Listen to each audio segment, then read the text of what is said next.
வணக்கம் and welcome to cinema matrix. இந்த வீடியோவில் எதை பற்றி பார்க்க போகிறோம் அப்படின்னா, பிக் பாஸ் வீக்கெண்ட் ஷோ வந்து பார்த்திங்க அப்படின்னா ஒரு பர்டிகுலர் செஷன் வந்து செமையாக ஃபன்னாக போயிருக்கு. அந்த ஃபன்னான செஷனில் என்னென்ன விஷயங்கள்லாம் நடந்தது அப்படின்றத டீட்டெயிலாக இந்த வீடியோவில் பார்த்துலாம். அதுக்கு முன்னாடி நம்மளோட சேனலை நீங்கள் சப்ஸ்கிரைப் பண்ணாமல் சப்ஸ்கிரைப் பண்ணி சப்போர்ட் பண்ணுங்கள்.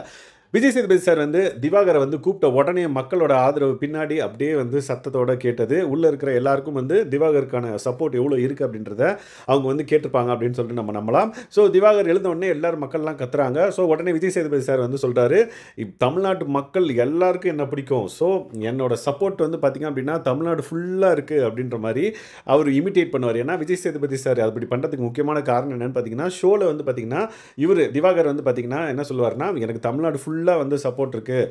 நான் வந்து கேபி ஆடிஷனுக்குலாம் போகும்போது எல்லாரும் மக்கள்லாம் வந்து அங்கே ஆடிஷனில் குவிஞ்சிட்டாங்க நான் வர்றேன்னு தெரிஞ்ச உடனே, அதனால் எனக்கு மட்டும் தனியாக கேபி ஆடிஷன் வந்து நடந்தது அப்படின்ற மாதிரிலாம் வந்து அவர் சொல்லியிருப்பார். ஸோ அந்த பர்டிகுலர் பார்ட்டை இவர் வந்து இன்றைக்கி அவர் வந்து என்ன பண்ணியிருக்காருன்னா இமிட்டேட் பண்ணியிருக்காரு. அதுக்கப்புறம் வந்து பார்த்திங்க அப்படின்னா, வாட்டர் மெலன்னா என்ன சார், முந்திரி கொட்டையா அப்படின்ற மாதிரி கலாய்ச்சும் இருப்பார். ஸோ அதை வந்து ஸ்போர்ட்டிவாக எடுத்துக்கிட்டாரு திவாகர் அப்படின்னு சொல்லலாம். ஸோ ஃபஸ்ட்டு ஒரு 3 டேஸ் வந்து பார்த்திங்க அப்படின்னா ரொம்ப முந்திரி கொட்டை மாதிரி தான் அவர் வந்து அவரோட பிஹேவியர் இருந்தது. ஒருத்தவங்க பேச விடாமல் முந்திரி கொட்டை மாதிரி அவங்கள பேச விடாமல் இவர் பேசுனது. அதுக்கப்புறம் வந்து பார்த்திங்க அப்படின்னா லாஸ்ட் 2 டேஸ் வந்து ஓரளவுக்கு மெச்சூர்டாக பிஹேவ் பண்ணார் அப்படின்னு சொல்லலாம். ஏன்னா முந்திரி கொட்டையாக இல்லாமல் சபரி வந்து அடிக்கடி சொல்லுவார், நீங்கள் பொறுமையாக ஃபஸ்ட்டு கேளுங்கன்னு சொல்லிட்டு ஒரு 10-15 தடவை சொல்லிட்டாரு. அதுக்கப்புறம் அவர் கேட்டார்.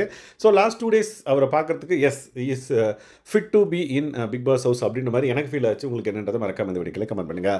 அதுக்கப்புறம் திவாகர் வந்து விஜய் சேதுபதியை பார்த்து, சார் நான் ஒரே ஒரு கிஸ் உங்ககிட்ட இருந்து வாங்கணும், அதுதான் எனக்கு ரொம்ப கவலையாக இருக்குது சார் அப்படின்னு சொன்னோடனே, நீங்கள் ஏன் திவாகர் நீங்கள் கவலை பண்ணணும், நீங்கள் எவ்வளோ பெரிய ஆள் தெரியுமா, நான் தான் கவலை பண்ணணும் அப்படின்ற மாதிரி அவர் சொல்லிவிட்டு, நான் உங்களை பார்த்ததுலேருந்து தூங்க முடியாமல் நான் வந்து தவிச்சிட்ருக்கேன் அப்படின்ற மாதிரி ஃபன்னான நோட்டோட அந்த பர்டிகுலர் கான்வர்சேஷன் வந்து முடியுது. ஸோ இந்த மாதிரி இன்னும் நிறைய ஃபன் எலமெண்ட்ஸ் வந்து இந்த வீக்கெண்ட் ஷோவில் எக்ஸ்பெக்ட் பண்ணலாம்னு நினைக்கிறேன். Let's wait and watch. என்ன விஷயங்கள்லாம் வந்து நடந்திருக்கு, அந்த நடக்க போகுது அப்படின்றத கெஸ்ஸிங்ஸோடையும் அந்த நடந்ததை ஒரு அப்டேட்டாகவும் வந்து நம்ம சேனலில் போட்டுட்ருக்கோம். ஸோ இந்த மாதிரியான பிக் பாஸ் அப்டேட்ஸ்க்கு நம்மளோட சேனலை சப்ஸ்கிரைப் பண்ணாமல் சப்ஸ்கிரைப் பண்ணி சப்போர்ட் பண்ணுங்கள். தேங்க்ஸ் கைஸ், பாய்.